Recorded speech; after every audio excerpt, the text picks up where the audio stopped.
bilan dinga xizmat qilaveradi. Bir yil qamoqdan so'ng Jahongir xatosini tushunib undan uzr so'raydi va unga maslahatchi bo'lishini taklif qiladi. Imom Robbaniy podshohdan bir necha shartlarni bajarsa taklifni ko'nishiga aytadi. Shu tariqada podshohga sajda qilish va boshqa buzuq aqidalardan iborat aralash din tugatila boshladi. Masjidlar musulmonlarga qaytarilib, erkaklar soqoliga tegilmaydigan bo'ldi. Musulmonlarga sigirlarni qurbonlik qilish ruxsat bo'lib, jizya tiklandi. Nohaq qamalgan musulmonlar ozod bo'ldi. 4 yil davomida podshohga maslahatchi bo'lib, dinga mislsiz xizmatlar qildi. Imom Robbaniyning eng buyuk xizmatlaridan biri tariqatdagi vahdatul vujud asalmish buzuq aqidalarga barham berilgandir. Ushbu buzuqda aqida juda tez rivojlanib, butun dunyoni egallayotgan musulmon olimlar hayronlar bo'lib turganiga vahdatul vujud emas, vahdatul shuhud bo'lishini isbotlab berdi. Ana shundan so'ng islom olami vahdatul vujud ta'limotini asta-sekin qutuladi.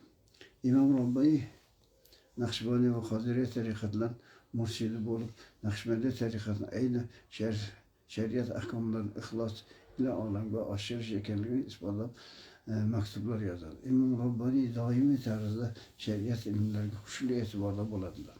Har doim ilm bilan mashg'ul edilar. U zot huzurida aqida, tafsir, hadis, fiqh va boshqa ilmlarda eng mo'tabar mu'tamadlarni o'qitdilar edi. Aqidadan sharhul mavaqif, fiqhdan Bazdaviy va hidoya, tasavvufdan avoriful ma'arif tafsirlaridan tafsir Bayzaviy, hadisdan Sahih Buxoriy, Mushkatul Masabih o'qitdilar edilar. Imom Robbaniy hayoti Nabiy sallallohu alayhi vasallamning sunnatlarini qayta jonlashtirish, sunnatga bayrovlik, bid'atdan saqlash va dinga xizmat qilish bilan o'tkazdi. 63 yoshda yetganda Sarxandda Safar oyining 28-kuni vafot etdilar. Ammo Alloh taborak taolo o'z rahmatiga burkasin. Imom Robbaniyning kitoblari ichida eng mashhur bu Maktubot kitobdir. Bu kitobda Maktuboti Imom Robbaniy ham deyiladi. Maktubot 3 yildan bo'lib Imom Robbaniy shogirdlari uni kitob etib jamlagan. Umumiy maktublar soni 535 ta. Ulamolar maktubotni Kanzul fit-tariq deb, tariqatdagi xazina deb atashgan va maktubot Naqshbandiy tariqatining manbai deb ataladi. Tariqat ilmga qiziqqan, xosatan Naqshbandiy yo'lda inson albatta bu kitobni murojaat qilish, o'qish, o'rganishi, bundan sifat ibrat olish kerak. Maktubot kitobining asosiy mavzulari dunyoga muhabbat qo'yib bog'lanib qolmaslik, shariat ahkomlari, Alloh taoloning roziligi borligi, tariqat asli shariat xizmatlarida ekanligini, valiylik maqomlari, sunnatlarga ergashish, shariatga amal qilish, ixlos va nafs maqomlari haqida yoziladi. Ushbu kitob nafaqat tariqat yo'lidagi kitobdir, balki barcha musulmonlar uchun ham o'ta manfaatli kitobdir. Kitob ixlos qanday hosil bo'lishi va bu o'ta muhimligini aytiladi. Ushbu kitobda ulkan manfaatlar, sirlari, haqiqatlar topish mumkin. Faqat buning uchun qayta o'qish, ma'nolarini anglashga quntila harakat qilish, mabodo tushunishda murakkablik yuzga kelsa, soxta mutaxassislarga murojaat qilish lozim. Mutaxassislarga murojaat qilish lozim.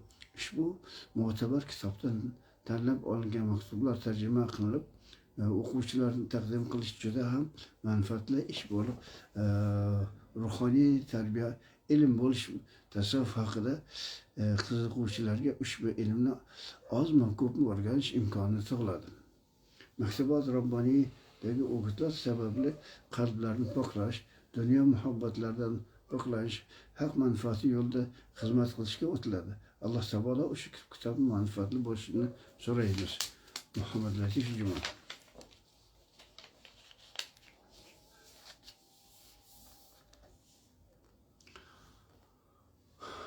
Bismillahirrahmanirrahim. Birinchi maktubat. Allohning zohir ismi bilan munosabat bo'lgan hollar bayoni. Va tavhid bobida xos qismining huzurini bayoni. Arsh ustidagi darajalar yukseklik bayoni. Jannat darajalarining oshkora bo'lishi. Ayniqsa ba'zi valilarga oid martabalarda maydonga chiqish ayon bo'lishi. Mulla Qosim Alining holi va boshqa muridlaridir.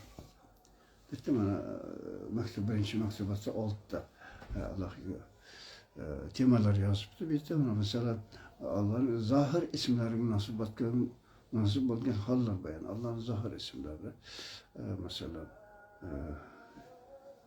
yaratuvchi deymiz. Shu yaratuvchi ismlarni ko'rib turibmiz masalan. Allah doimo hozir nozir deganga o'xshash ismlarni bizlar doimo o'shalar ma'no munosabat bilan hollar bayon etiladi. Tavhid bobida xos qismining huzuri.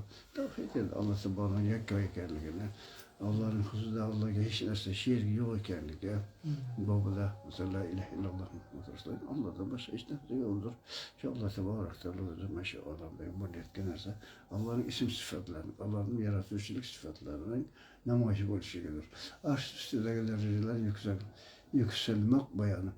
Asli darajalarga yuksalmoq. Arsh ustidagi darajalarga insonning qanday qilib darajalarga ko'tarilishi bayonida. Endi bu masalan kimyolarda chiqadi.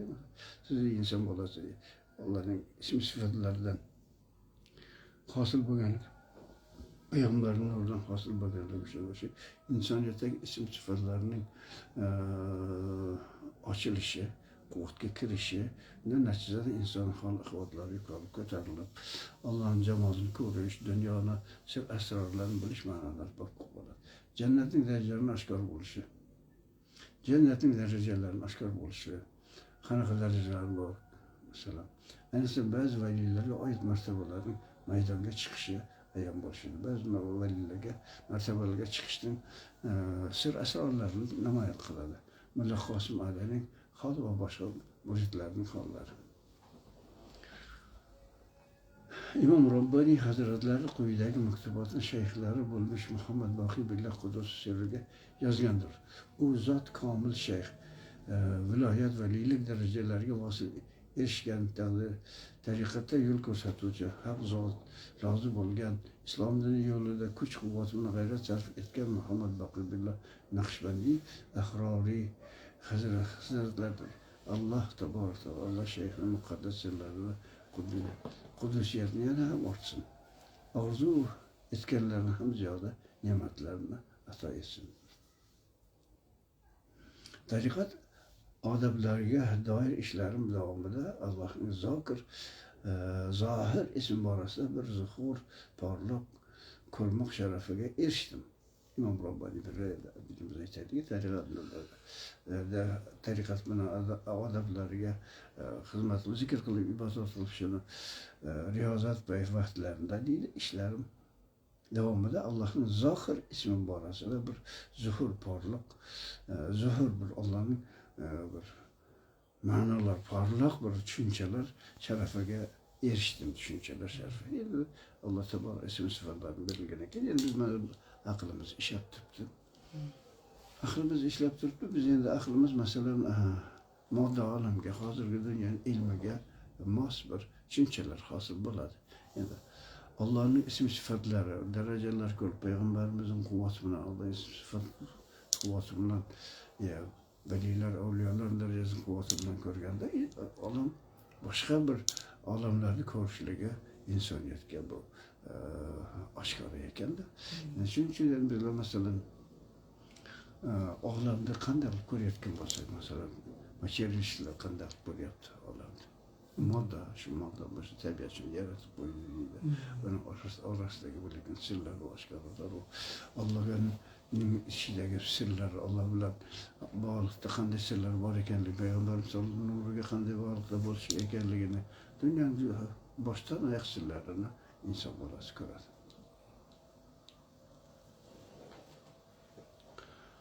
Shu qadar barcha ashyoning har birida bir tajallini ko'rdim. Shu qadarki, har bir narsada, har bir ashyoni, har bir narsada bir tajalli ko'rdim. Har bir narsada bir tajalliyotlar ko'rdim.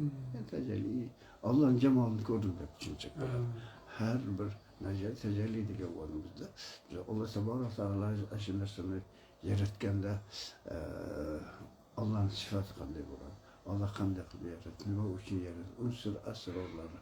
Uning masalan olamga, insoniyatga qanchalik manfaati bor? Olamga qanchalik manfaati bor? Allohning tanishlikda u ism sifatlarning qanchalik xizmati borligiga o'xshab bir sirlar ostida deymizda. Ayniqsa ayollar libosida shunday rom bo'ldimki,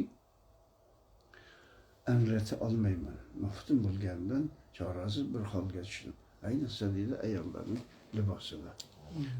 Bir hol bo'ldiki, rom bo'ldimki, anglata olmayman.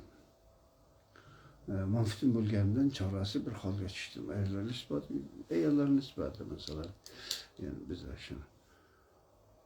Nima uchun biz ayollarga qaraganda, ularning kiyimini, o'zlarining zotiga qaraganda biz maftun bo'la boshlaymiz. Unga oshiq bo'lamiz, uni ko'ra boshlaymiz. Ularning hammasi bir ilohiy bizlarga berilgan sirlar, ilohiy ta'sirlar. Ayolning zotidagi bo'layotgan Allohning yashirgan bir ilohiy sirlarda ta'sirda bo'lib qolishimiz mumkin. Shunga biz o'zimizcha unga oshiq bo'lib qolamiz, ayollar erkaklarga oshiq bo'lib qolishligi. Bu hammasida Alloh taborak taoloning jamolini ko'rishlik. O'sha Allohning jamolini ayollarning suratida ko'rinishlik va u ayollarning suratida insonni o'ziga jalb qilishligida, o'ziga oshiq qilishligi bu ayolniki emas u aslida. Allohga oshiq bo'lishlikning bir suratlari. Allohga oshiq bo'lish. Chunki ayollar u maxluq u. Unda bir oshiq bo'lishlik nima uchun unga biz bir oshiq bo'lishimiz kerak bo'lib qoladi. Chunki u просто Alloh taborak taoloning ism sifatlari, go'zallik ism sifatlarini dunyoda namoyish qilinayotganligi uchun biz unga bir oshiq bo'lib, men senga oshiq bo'ldim. Jonimni fido qilaman, hayotimni beraman degan so'zlarni aytib, shunaqa oshiqlikni oshkora qilishlikda shoirlarimizda bunday holatlar ko'p bo'ladi. Ko'p ular juda go'zallik bilan sifatlab beradi. Bular hammasida biz Alloh taborak taoloning jamolini ko'rishlik. Payg'ambarimiz sollallohu alayhi vasallamning jamolini ko'rishlik. Payg'ambarimiz xizmatlarini Alloh taborak taolo ismi jamoli o'sha Alloh taborak taolo yerga ko'rinayotganda biz Allohni ko'rmaymiz. O'sha Alloh jamollik go'zallik holati payg'ambarimiz nurining munosabatida ko'rinayotganligini tushunish.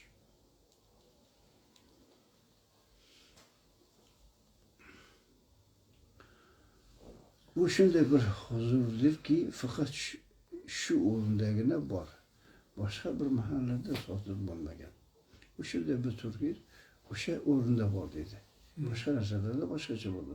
Bu latoif sirlari, bu latifa Alloh xususiyatlar orasida qanday ajoyib muhassanat, hayratga qolguvchi go'zalliklar o'rtasida ko'rdim. Hech qachon bunday huzurga erishgan emasman. Hech qachon bunday huzurga erishgan emasman. Ya'ni bu latoiflarda va Allohning jamolini ko'rishlikda shu haqiqatan Allohning jamolini ko'rsatyapti endi. Ko'rib shunday bir huzur hosil qilyapti. Qanday ajoyib muhassana bir chiroyli, go'zal bir narsa ekanligini. Go'zalliklar o'rtasida ko'rdim. Hech qanday bu huzurga, hech qachon bunday huzurga erishmaganman dedi. Hech qachon bunday huzurga erishmaganman. Chunki maktabot sharifida Alloh taborak taolo Imom Robbaniy pirimiz o'zi pirlardan duo olib, fatvo olib shu narsalarni qilayotgan vaqtdagi asosiy maqsad nima? Asosiy maqsad Allohning jamoliga, Allohning jamolini ko'rsatishlik shu dunyoda.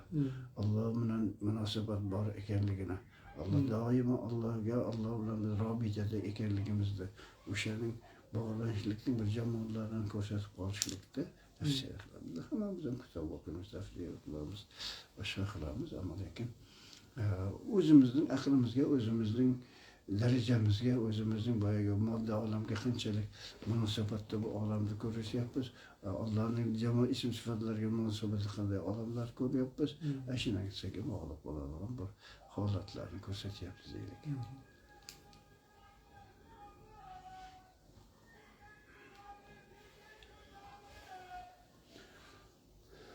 Alal oqibat, alal xusus suv kabi erib ketdi. Suv kabi erib shu olamga. Aytganda bir tajalli har yeb ichmoqda, har kiyimda alohida ma'no kasb etadi.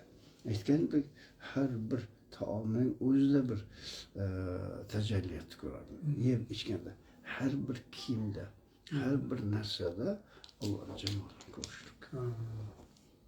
Hamma narsada Allohning jamolini ko'rishlik. Shu dunyo o'zi Allohning bor ekanligini isbotlaydigan narsa bo'lib qoladi. Allohning jamoli, go'zalligini isbotlaydigan narsalarga aylanib qoladi. Lezzetli bir ziyofat edi go'yo. Ya'ni dasturxonda har bir taomda topgan lezzatni boshqasidan topolmadim. Har bir taomning o'zida bir lezzat, har bir narsada o'z bir lezzat topiladi deydi. Har bir taomning o'zi boshqacha bir Allohning ism sifatlarini, lezzatlarini, jamolini ko'rsatish qobiliyati bor ekanini aytilyapti. Bu o'zgachalar shirin suv bilan sho'r suv o'rtasida ham bo'ladi. Har shirin suv, sho'r suv, kel. Kel.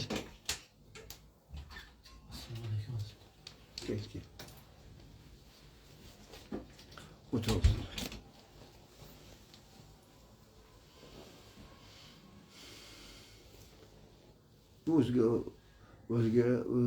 O'zgachiliklar shirin suv bilan sho'r suv orasida ham bo'ladigan sho'r suv. Sho'r suvni masalan biz endi taomga nima tuz solamiz. Masalan taomga go'shtga tuz solmasa yeb ko'ring. Shunday bemaza bo'lib ketadi. Çünkü o'shaning o'zida biz Alloh taoloning jamolini ko'rishimiz kerak. Shuning uchun holatda Imom Robbaniy pirimizga Alloh taoloning mazalarining har bittasida bo'layotgan o'zgacha shirinlar, Alloh ne'matlari bo'ladi. Har ne'matning lazzati boshqadan farqli bo'ladi. Har bir ne'matning lazzati boshqadan boshqacha bo'ladi. Şu lezzet deb aytilyapti. Biz bilmaymiz lezzet deganimizdan keyin mana shunda Allohning jamolini ko'rishlik. Alloh taolo har bir taomda shunday bir boshqacha bir go'zallik bilan lezzat bilan namoyish bo'layotganligini. Lezzatni o'zi emas u. U lezzat Allohning jamoli ekanligini. Allohning unga bir salomatligi uchun qanchalik foyda qilyapti. Uning jasadiga bergan nimasini, foydasini qilyapti. Bu o'sha lezzatlar orqali insonga Alloh taolo qanchalik o'zini namoyish qilayotganligini, o'zining tajalli qilib jilo qilayotganligini ko'rinish holatlari ekanda bularni hammasi. Chunki biz har bir narsada yaxshi ko'radigan, yomon ko'radigan narsalarning hammasida Allohning jamolini ko'rishlik.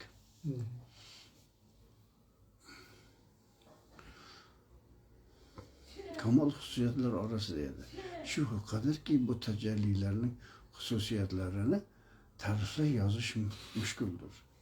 Shunday go'zalki, shunday tajallilarning hammasi xususiyatlarini, har bittasiga xos bo'lgan bir tabiatlarni ta'riflab yozish insonning tili ojizlik qilmoqchi bo'ladi. Mushkuldir, yozish mushkuldir. Lekin huzuringizda bo'lsa edi, balki bularni til bilan so'zlab berardim, anglatardim deb pirlarga aytib. Huzuringizda bo'lsam edi, bularni sizga aytib berib, tushuntirib berardim deb bizlarga aytayotgan murojaatlarimiz. Halbuki tajallilar asnosida Rasululloh sollallohu alayhi vasallam so'nggi nafaslarda aytganlarki, Rafiqul a'la mushtaq edim. Rafiqul a'laga mushtaq edim. Undan boshqa iltifot etmadim, undan boshqa yo'q iltifot etmadim. U holda mag'lub edim. Boshqa yoqqa iltifot qilmoq uchun o'zimda kuch topolmasdim degan payg'ambarimiz so'zlarida bu yerda aytilyaptilar.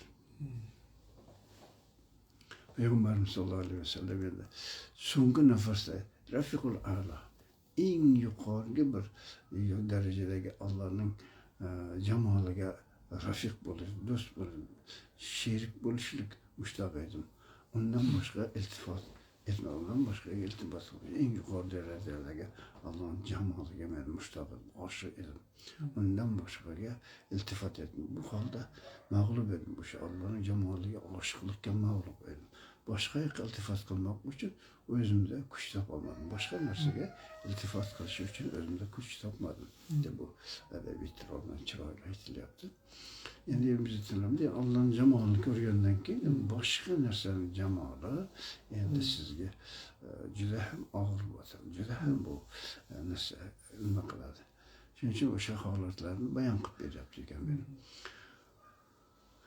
Shu holda menga kashf bo'ldi. Shu holatda menga shunday narsa, bu tajalli, shu hol menga kashf bo'ldi. Kashf bo'ldi. Bu tajalli tanziha Allohning sonidan uzoq qilib, nuqsondan uzoq deb e'tiqod qilmoqqa bog'liq nisbatga zid emas.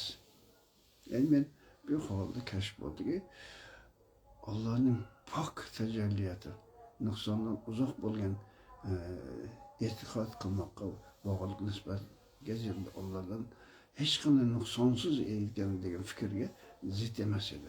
Chunki botin ushbu nisbat bilan aloqador sanaladi. Chunki insonning botini ushbu nisbatlar bilan aloqador sanaladi. İnson baribir shu nisbat bilan aloqador. Ya'ni bizlar hamma vaqt Alloh subhanahu va taologa muhtojmiz. Allohdan bizga fayz kelyapti. Mayli siz bu holatlarni tushunasizmi? Mayli siz boyagi Xudoga qarshi bo'lgan odamlarga eng dunyodagi pastkash nasllarga siz oshiq bo'lasizmi? Ulardan hammasi o'shalar endi Allohning jamolini ashular bilan ko'ryapti-yu, unga tushunmaydi. Shu dunyoga oshiq bo'lyapman deb aytiladi. Zid emas. Chunki botin ushbu nisbat bilan aloqador sanaladi. Chunki inson botini shu nisbatlarga bog'liq. Uning zohiriga aslo iltifoti yo'q. Uning zohirgi dunyodagi bo'layotgan narsalarga hech qanday iltifot yo'q edi. Bu tajalli bilan sharaflangan zohirdir. Bu tajalli bilan sharaflangan zohirdir. Bu ya'ni Allohning tajalliyatini zohirlagan, sharaflangan biz ko'rishimiz bu. Ki u mazkur nisbatan tark etgan hisoblanadi. U nisbatan tark etilgan hisoblanadi ki u mazkur nisbatan tark etgan hisoblanadi.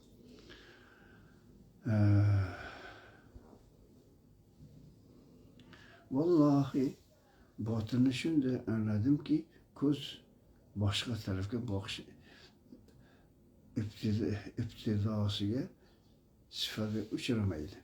Sinoviga uchramaydi. Chunki shunday angladimki, Allohni ko'rgandan keyin boshqa narsaga boqish sinovidan, boshqa narsa qarashlikdan uzilib qolasiz. Bu botin bilinganlardan va zuhurdan uzoq turdi. Bu botin bilinganlardan bu zuhurlardan uzoq turdi. Bu botin zohir bo'lgan narsadan uzoqdir. Lekin zohir ko'plikka, ikkilikka qaytgan moyilligi uchun bu tajalli saodatiga erishgandir. Lekin zotin ko'rib turgan olam ko'plikka, ikkilikka, ko'plikka va dunyoga sochilib ketgan nurga o'xshagan bo'lganligi uchun bu tajalli saodatiga erishgandir. Shu tajalli sochilib Allohning nurini sochishlik saodatiga erishgandir. Ma'lum muddatdan so'ng ushbu tajalli pinhona yo'l bo'ldi. O'sha tajalli bu tariqada go'yo avvalroq hech kelmagandek bo'ldi. Undan keyin bu tajalli yashirin bo'lib, pinhon bo'ldi, yashirindi. O'sha tajallilar bu tariqada go'yo avvalroq hech kelmagandek bo'lib keldi. Bu ilgari bunaqa narsa bo'lmagandek, hech narsa ko'rmagandek bo'lib qoldi. Bu bir holat endi. Yuqorida zikr etilgan holdan so'ng xos ma'noda bir fona o'tkinchi hol olis bo'ldi. Undan keyin bir fona g'oyib bo'lishlik, bir narsa ichiga foni bo'lib ketishlik, bir narsa ichiga qo'shilib ketishlik zohir bo'ldi.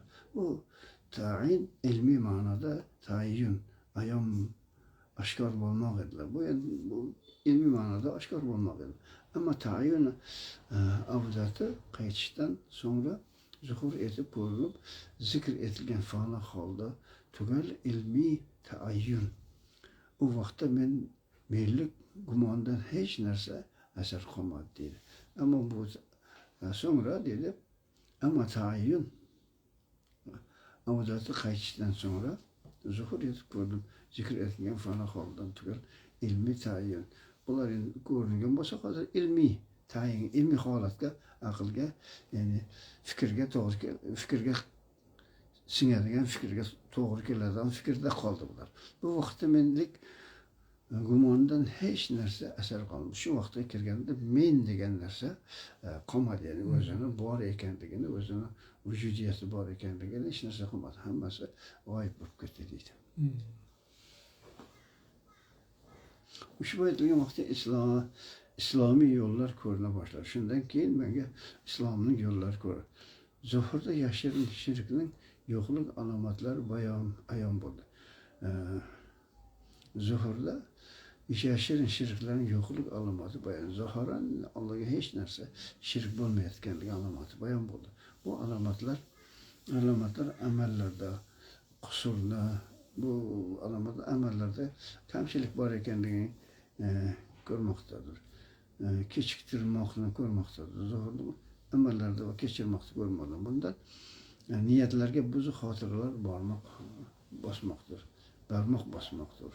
Niyatdagi bo'lgan buzuq har xil fikrlarga barmoq bosmoqdir, to'xtatmoqdir deydi. Ana shu jumladan qullik, bandalik izmahol yo'q bo'lib, menlik davosi ketishi alomati zuhur etdi. Shundan keyin menda bandalik yo'q bo'lishlik davosi ketishi alomatlar zuhur etdi deydi. Oshkora yo'q ekanligini oshkora bo'ldim deydi.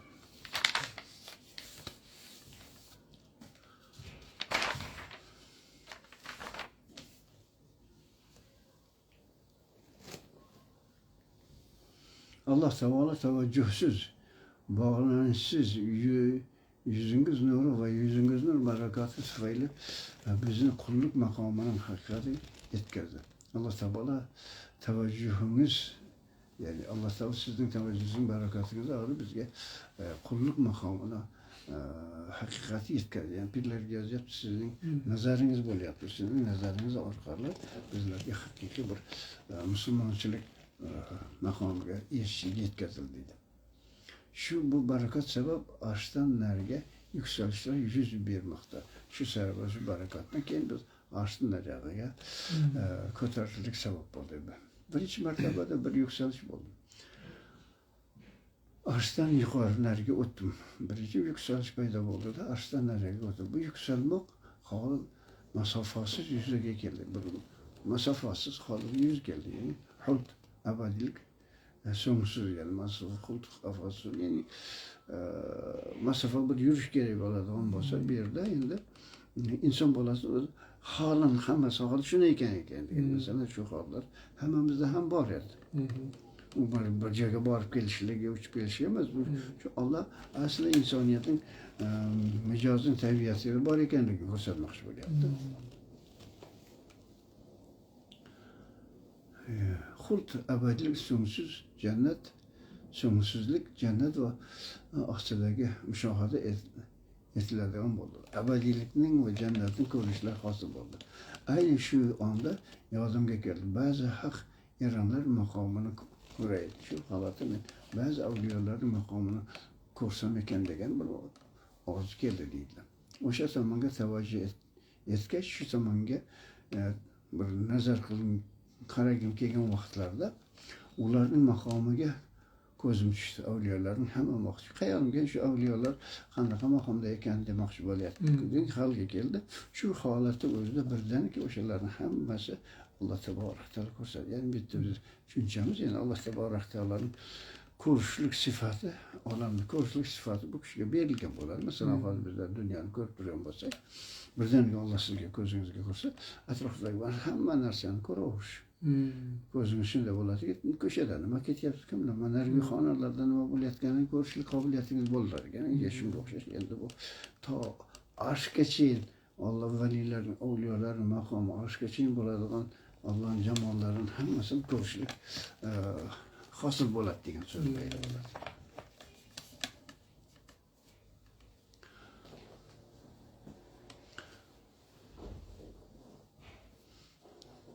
O'sha tomonga savoji etgach, yuzlangach, ularning maqomini ko'zim tushdi. Ko'rmoqdan orzu etgan azizlarni o'sha joyda ko'rdim. O'sha yerda azizlarni hammasini ko'rdim. Makon, joylashish, shavq, zavq jihatdan darajalarga ko'ra o'zga o'tkazadi. Shavq, zavq o'zlarining darajalariga nisbatan o'zgarishlar bor ekanligini hammasini ko'rdim deyapti. Ya'ni oxirat olamiga berilgan narsalarda Alloh taborak taolo mana shu insoniyatning qalbida shularni hammasi ko'rish mumkin ekanda endi. Uning uchun riyozat qilib poklanib Allohga muhabbat qilishning natijasida biz to arshgacha bo'lgan olamdagi bo'layotgan hamma holatlarda ko'rishimiz mumkin ekan.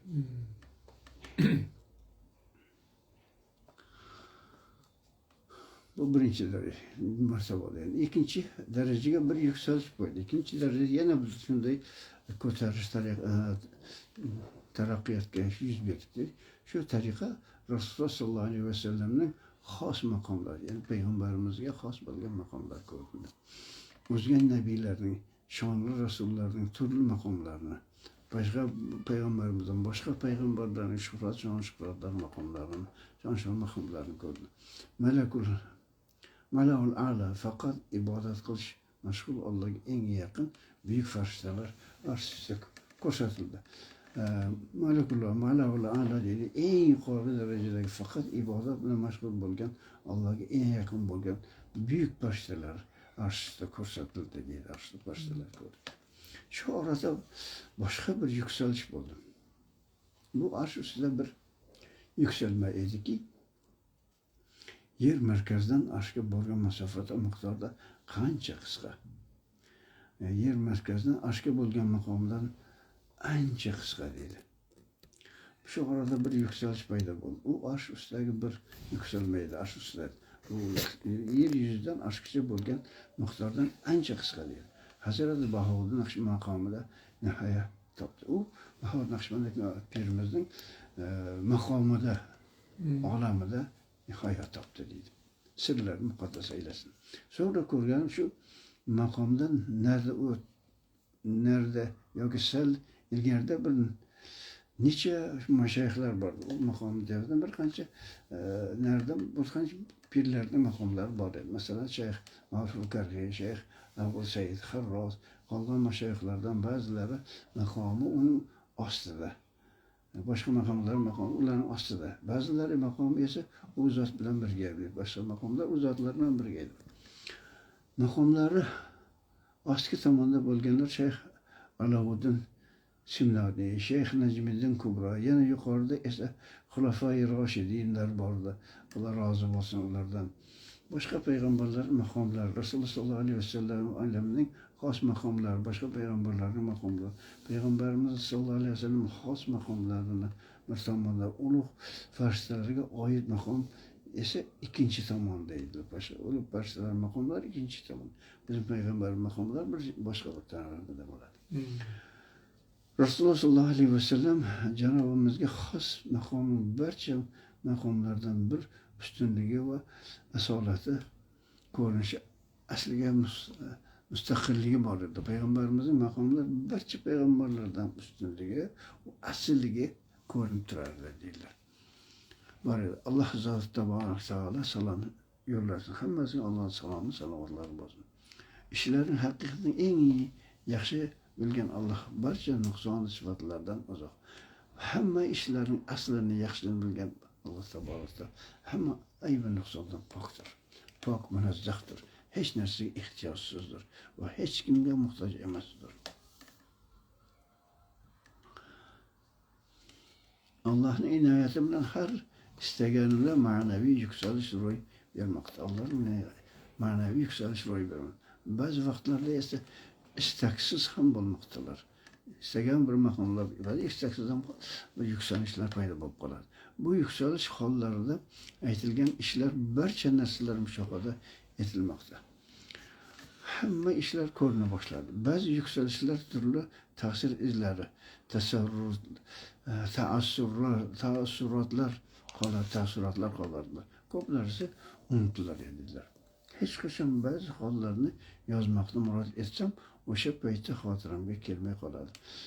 Ba'zi hollarda yozgim keladi, o'sha paytda xotiramga kelmay qoladi.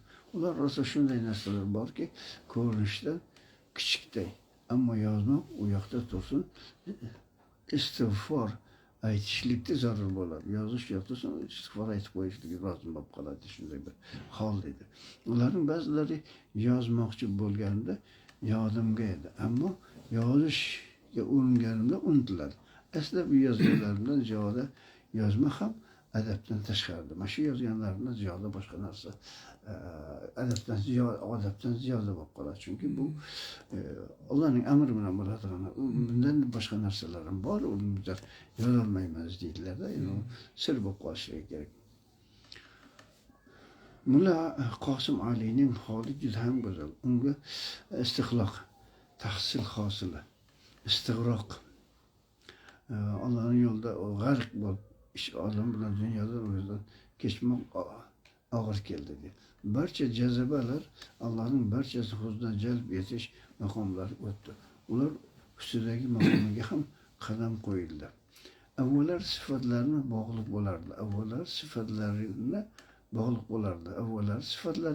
bo'lardi. Hozir esa o'sha sifatlarni o'z borliqlari bilan o'zidan uzoq bo'lmoqdalar. Sifatlarning o'z borliq bilan o'zidan uzoq bo'ladilar. Bu nafsida ham boshliq ko'rdi. Bu o'z nafsida ham boshliq ko'rdi. Shu qadar sifatlarning qoyim turg'un nurlarini xolis o'ziga orqali masofadan o'zilgan ko'ryapti. O'zini esa o'sha nurning bir yonida ko'ryaptilar. Boshqa muridlarning hollari esa kunma-kun yaxshilanib bormoqda. Davomli taraqqiylaridir. Aziz Parvardigorimizning izni bilan ila bo'lgan batafsil boshqa maktubotlar boyar etarman dedilar. Bu birinchi maktubotning tuzalishi go'zal, chiroyli. Shu yetar inshaalloh. Bitta qisqa bo'lsa, ikkitasi bosh baytarimdan qisqaroq ekan. Subhana robbika robbil izzati amma yasifun. Bo'ldimi? Shu maktubotlarga nisbatan savollar bo'lsa, menga birodarlar, do'stlarga bo'lsa. Endi birodarlardan iltimosimiz shu nimalarni eshitgandan keyin savollar bo'lsa, bizni Masnai mayxonamiz Telegramda nimalar bor, shularda kanallarimizda yozib qo'yishsa, ertaga o'ta olsa sizga bo'ladi. Yana WhatsAppdan ham ochib qo'yamiz, xudo xolasa. Shunga ham savol yuborilsa. Ajoyib bir ustozlarimizga Alloh rahmat etsin, shunday go'zal bir nimalar bayon etdi. Endi rus tilidan nima qilyapmiz? Shavistari pirlarimizdan, Nifari pirlarimizdan rus tilida suhbat qilayotgandik hazrat. Rus tilida aytyapmiz. Rus tilida suhbatimiz nima? Rus tilida aytyapmiz. Rus tilida so'zlashuvchi birodarlarimiz qattiq iltimos qilishuvdi. Shunda nima qilib boshlab qo'ydik hazratim o'tgan safar. Shavistari pirimizdan 50-chi nimaga Misraga kelgan ekanmiz hazrat. 50-chi Misraga. 50-chi Misra. Shavistari. Bu. Shu.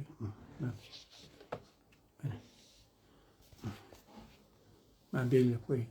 Hemen bu 50-chi. Boshidan bu. Boshidan rus tilida boshidan boshlaganmizda hazatim. Nimalardan 695 kelganmiz o'zbekcha qozog'chalarda. Buni ancha tugatib qo'yganmiz. Endi o'sha rus tilida so'zlashuvchi birodarlarimiz rus tilida alohida bo'lyapti. Rus tilida alohida bo'lyapti hozir. Uchovi kitobdan ham rus tilida suhbat boshlagandik o'tgan safar. Shuni hammasini kitoblarni boshidan boshlagandik hazrat.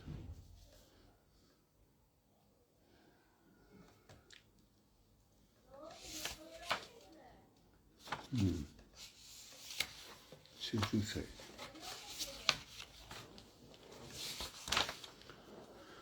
Вопрос первый. Это мейли.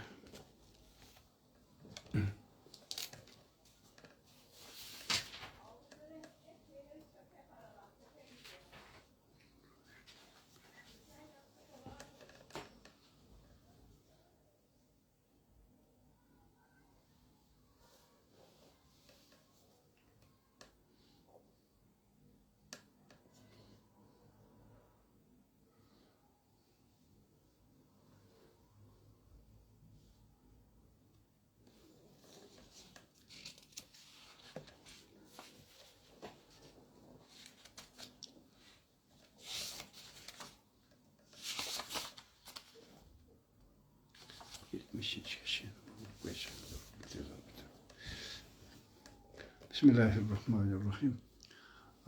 Allah kabul etsin. Elhamdülillahi Rabbil alemin ve la kıymetul müstakin. Ve salatu ve selamu ala Resulih Muhammedin ve ala alihi ve sahbihi ecmaîn.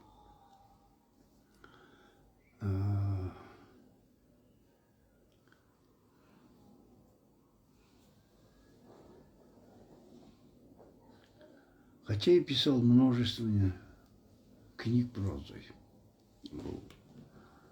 Насер Услуба, вот прозой очень много книг писал. Насер Услуба, мы как китаплар yazgıman. Но к сочинениям основе никогда не обращался. Но mesela beytler мына yazışlıkla etibar kılmagan edim. К сочинению я иногда не обращался, говорит. Я на это время не обращался, но пришлось на это уровне тоже писать. По поэтическому метру и рифме недавно взвесить смысл. Не дано взвесить смысл. По поэтическому метру и рифму не дано взвесить смысл. Поэтому, то есть, когда мы этими стихотворениями, такими поэтическими, писать смысл, вместить такой смысл, это, конечно, это не просто говорить. Şiirmeyi yetkazış bu insanlar şey onun güzel hatta bir mahsul güzel hatta bir Allah'ın masanat gereken de потому что очень большое опыт и большое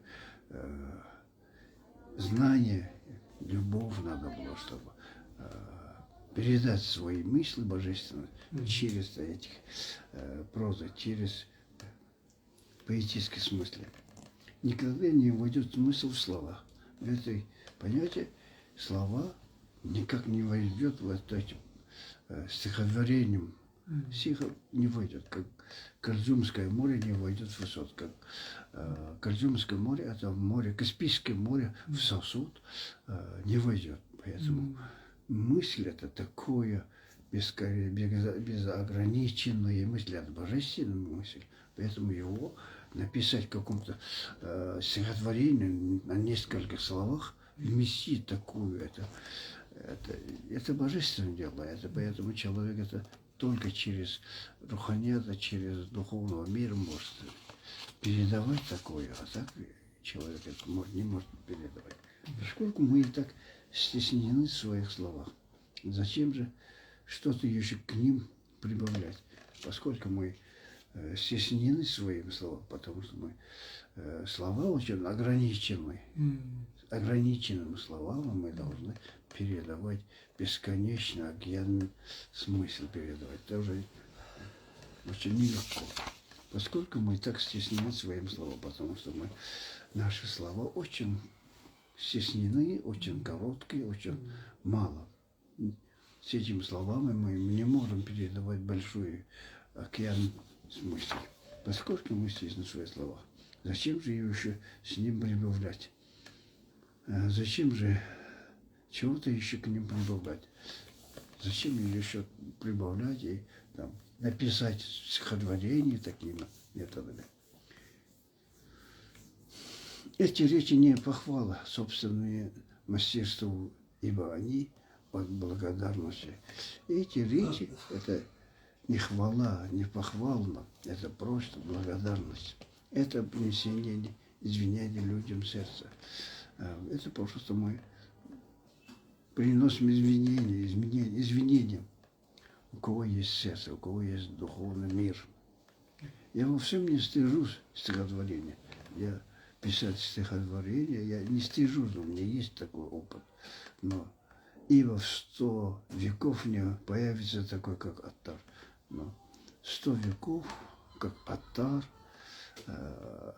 не появляется. У нас опыт мало говорит. Если бы в этой манере, то есть в своей манере я изъяснил 100 миров тайн. Если в этой манере я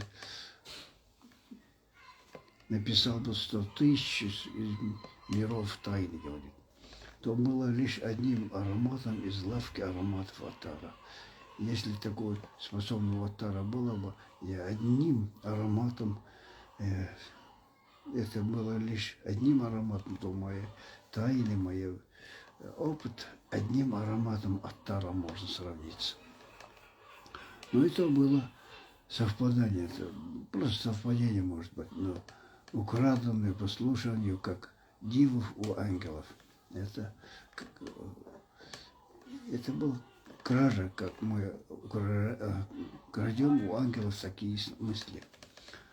В общем, ответное письмо тут же написал я по одному ответу на один вопрос, не более и меньше. Поэтому, в общем, я в этом месте писал ответ, когда написал одному вопросу, один вопрос, один ответ, не больше, не меньше.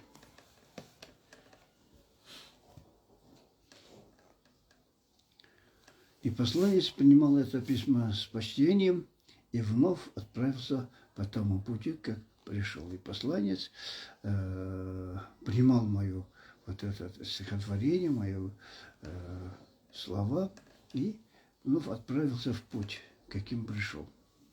И снова тот достойный заказчик сказал мне, прибавь к этому еще кое-что. Снова заказчики, Аллах Табарак или там святые, сказали мне, давай прибавку что-нибудь. Те же самые смыслы, что изложил в письме, разъясни, преврати их знание очевидность. То, что ты писал, теперь объясни, разъясни, чтобы преврати знания, чтобы от этого люди получали знания.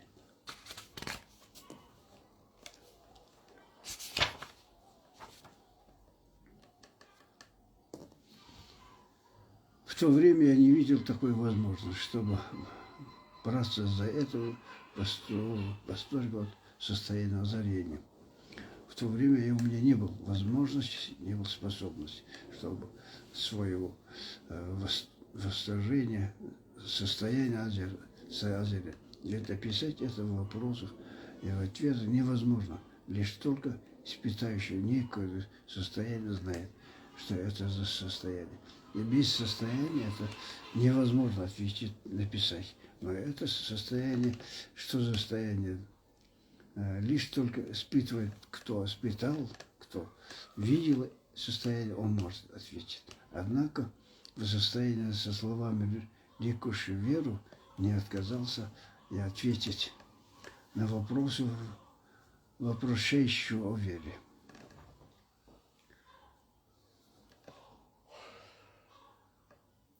Вслед за этим, чтобы стали ясны тайны, чтобы тайны были яснее, попугай моей речи принялся говорить.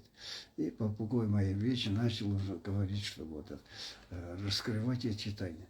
При поддержке щедрости и помощи Божией, при помощи щедрости, божественной щедрости, с помощью божественной я начал вот это все сложилось я за несколько часов. Поэтому вот эту книгу я за несколько часов написал. Это при помощи божественной милости. Когда сердце спросило о Господе название книги, когда я спросил у Аллаха назвать эту книгу, сердцу пришел ответ за это. наш цветник. Это наш цветник. Это книга, как назвать эту книгу? Ответ пришел, это наш цветник. Поскольку Господин назвал книгу «Цветник», да просветляет ее от нее очи всех сердец. Да откроются все глаза всех сердец. Первый вопрос какой-то была, да?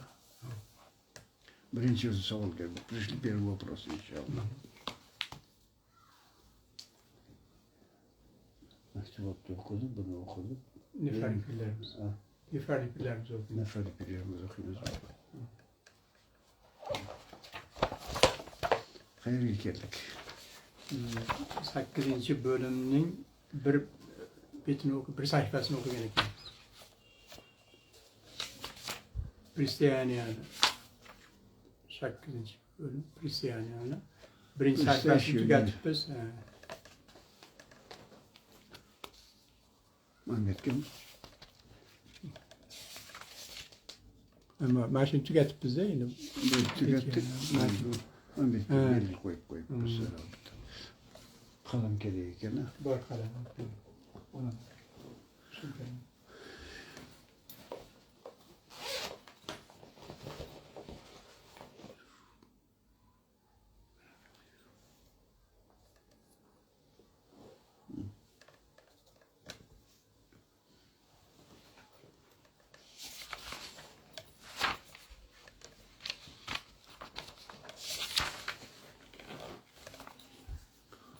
Предстоящее не восхищает добродетель и не утращает страх.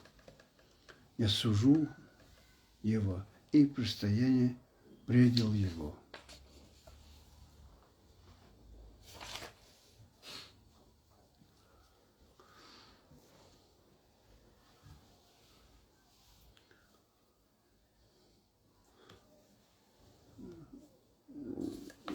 Узбекче На русском будем. на русском. Да.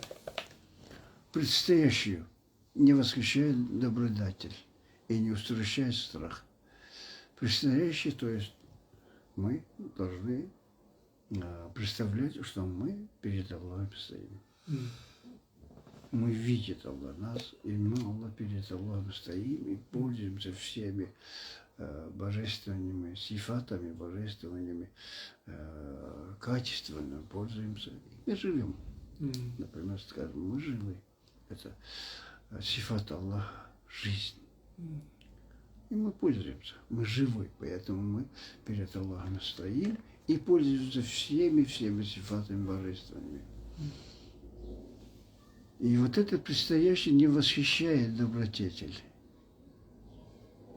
Не восхищает добродетель и не устрашает страх. Предстоящего не восхищает добродетель. Предстоящий человека не восхищает добродетель Аллаха, не устрашает страх. Он даже, у него нету страха. Я сужу его предстояние, предел его. А я сужу, я делаю предстояние, предел его. Предстояние перед Аллахом – это предел его. Если я спрячусь от него в том, что свидетельствуется, то он видит сомнения во мне, как ущерб потери меня, и не как ущерб свидетеля. Если я спрячусь, то есть Аллах говорит, если я спрячусь, если я не буду показаться, если он не будет меня видеть во всем, то в отношениях от него в этом, что свидетельствуется, то он видит сомнения во мне. Так, когда я спрячусь, он сомневается в божественности, видении в Аллаха, Боге, он сомневается во мне, как ущерб потери меня. Это потеряет его, меня потеряет, это ущерб для него. Не как ущерб свидетеля. Это не как ущерб свидетеля. Каждая вещь теряется с предстоящим, а предстоящее теряется в вечности.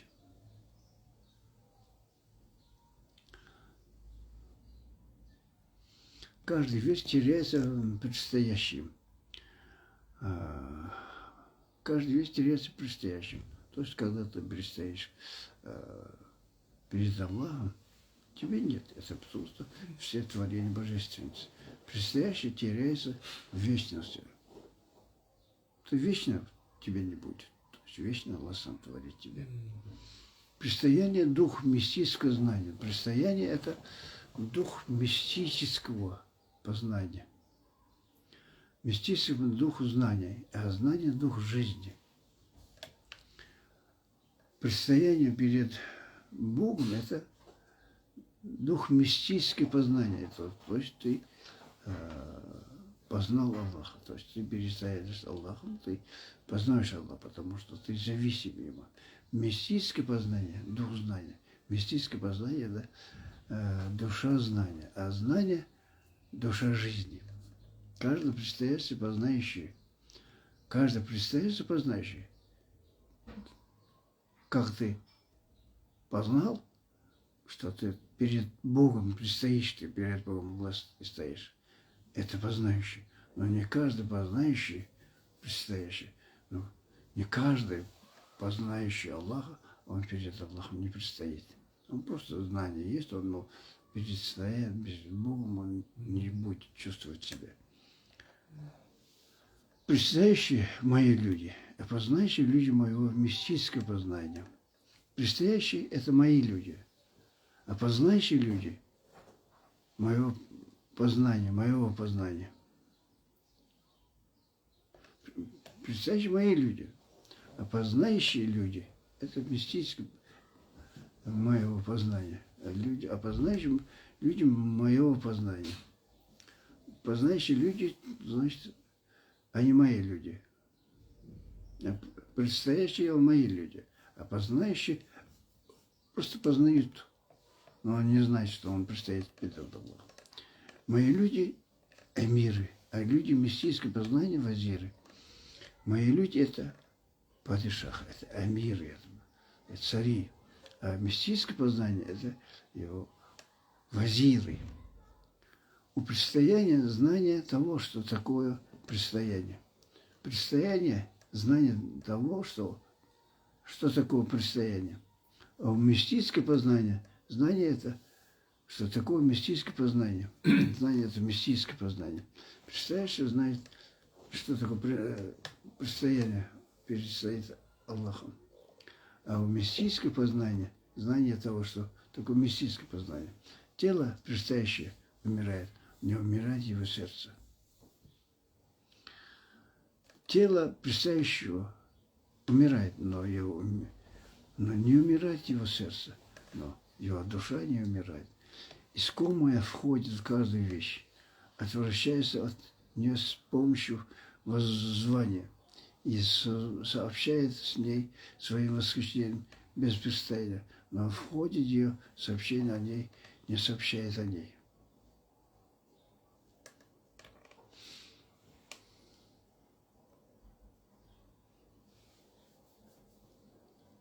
Отвращается от нее с помощью воззвания.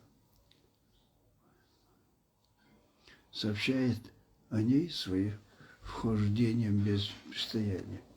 Не входит и не сообщает о ней, и не сообщает о ней. И не сообщает, не сообщит о ней, не сообщает о ней и не сообщит о ней.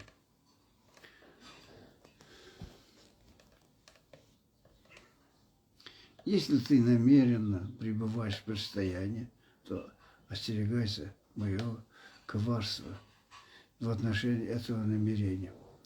Если ты пребываешь намеренно, каким-то намерением пребываешь, то остерегайся моего коварства в отношении этого намерения. То бойся от меня, от своего намерения. Предстояние отрицает, что отлично от него. Предстояние отрицается отлично от него. Точно так же, как знание отрицает неведение.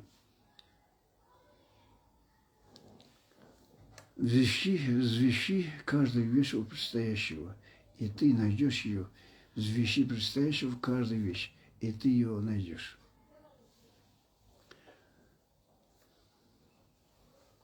Терпение вытекает из каждой вещи, то только ее не предстояние. Воистину, оно происходит из тела, из него. Если приходит испытание, то предстоящее перешагивает его. Не сходит на мистическое познание познающего знания знающего. Предстоящее выходит с согласием так же, как он выходит с разногласием.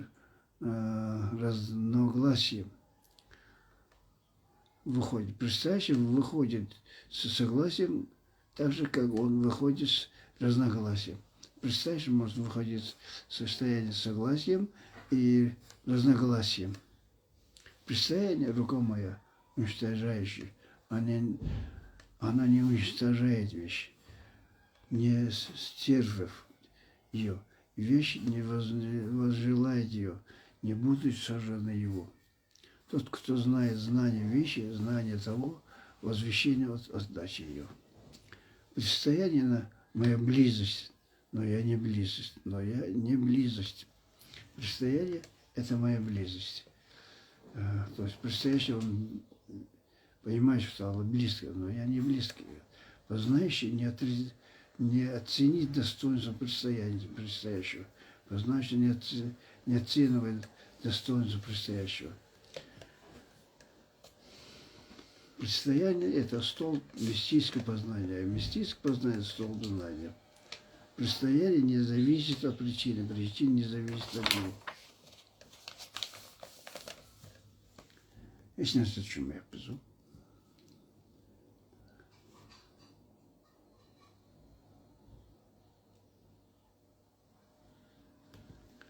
Ой, Аллах.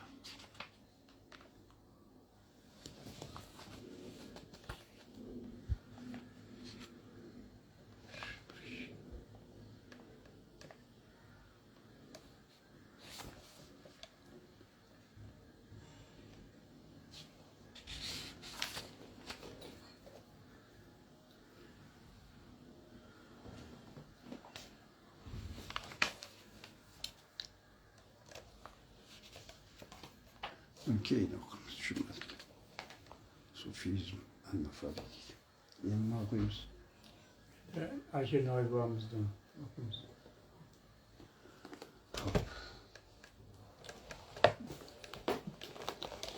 Qaysi nimani o'qidik bizlar?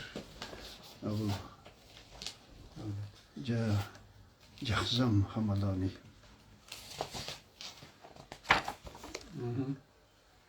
345 kelgan ekanmiz. 345 ya? Yo'q, 345. Hop. 345 ekan. 345. Shunga kelibmiz.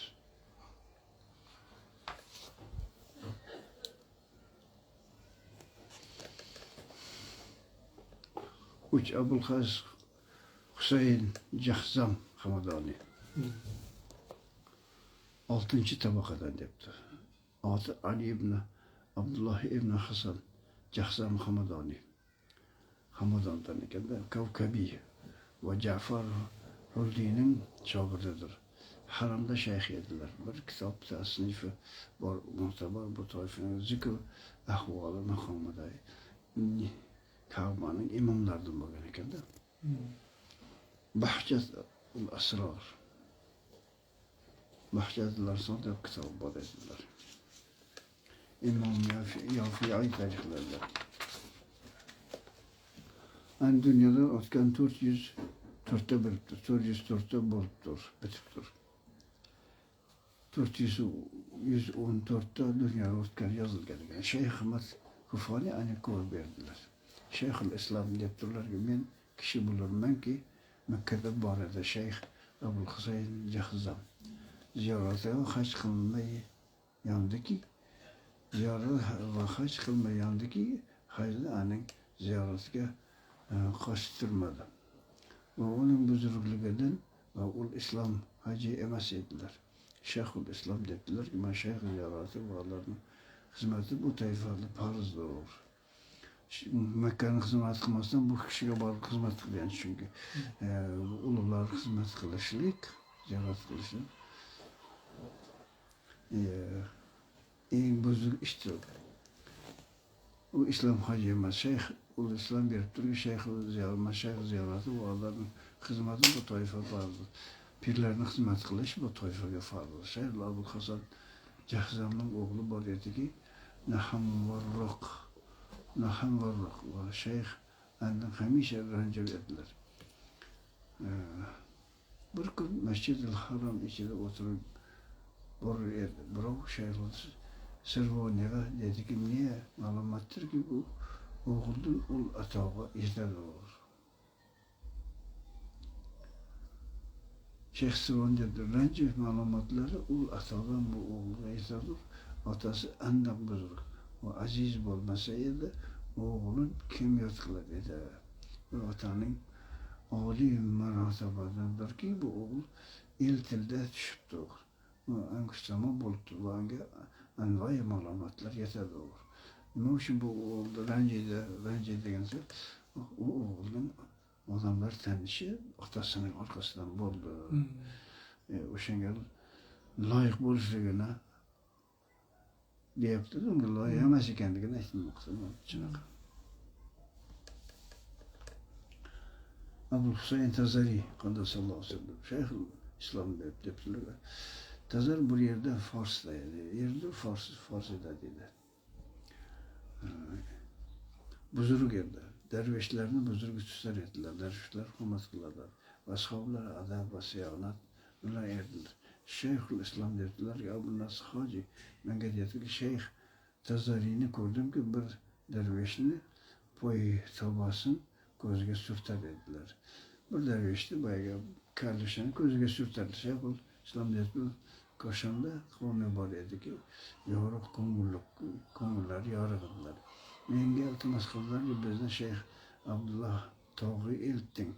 Abdullah Tağ'ı alıp barın dedi. Andan istica kılıp ağlarını anın kaşığı ilttim. İsticaza kılıp. Dedi ki Allah'a vasiyeti kıl. Sordu ki müteahhildurlar dedim böyle.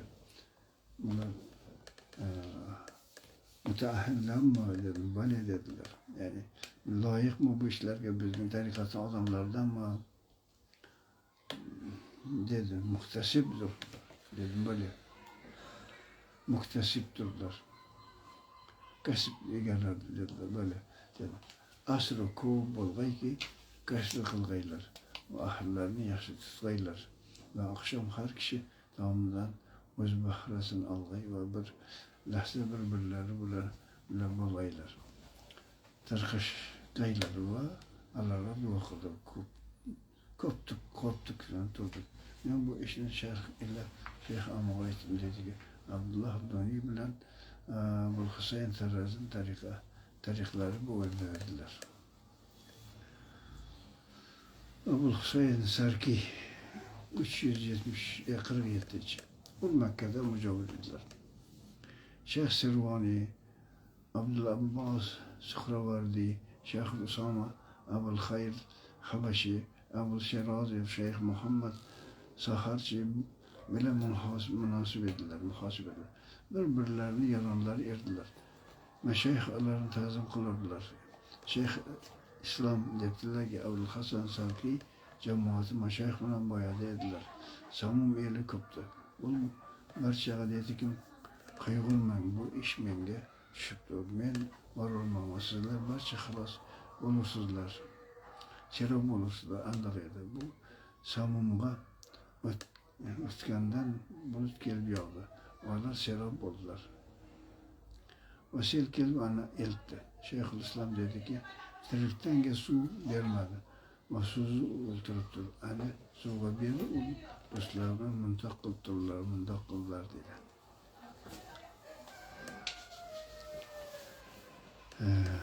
348. Şeyh Muhammed Salhari sallallahu aleyhi ve sellem.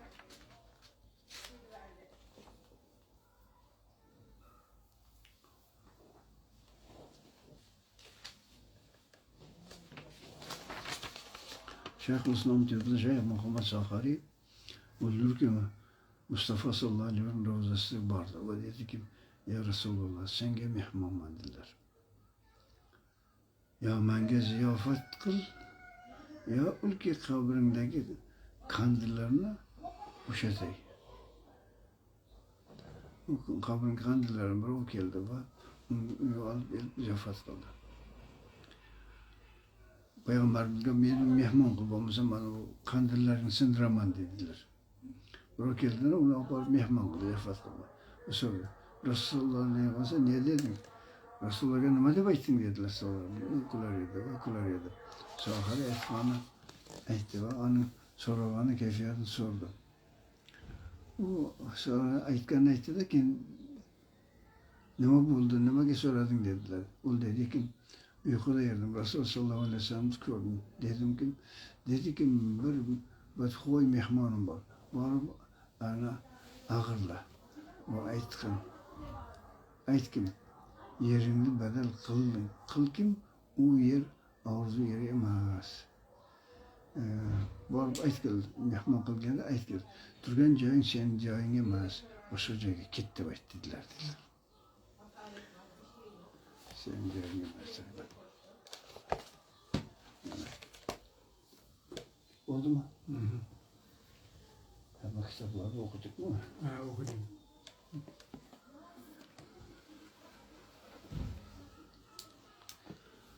Allohga shukr. Rahmat yo'lladim.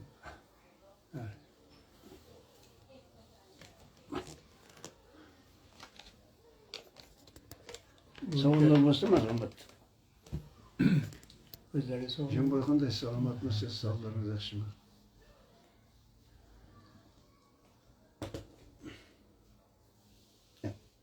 Suyuqdan yeni o'qidikmi? Ha, uni o'qidik.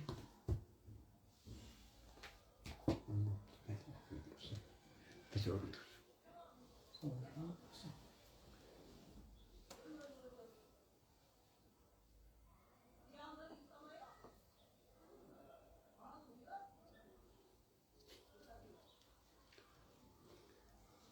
Biz endi birodarlarga nima bo'lsa bugungi suhbatlarni eshitib, ertaga nima qilsa, savollar bo'lsa yozib berasizlar deydi.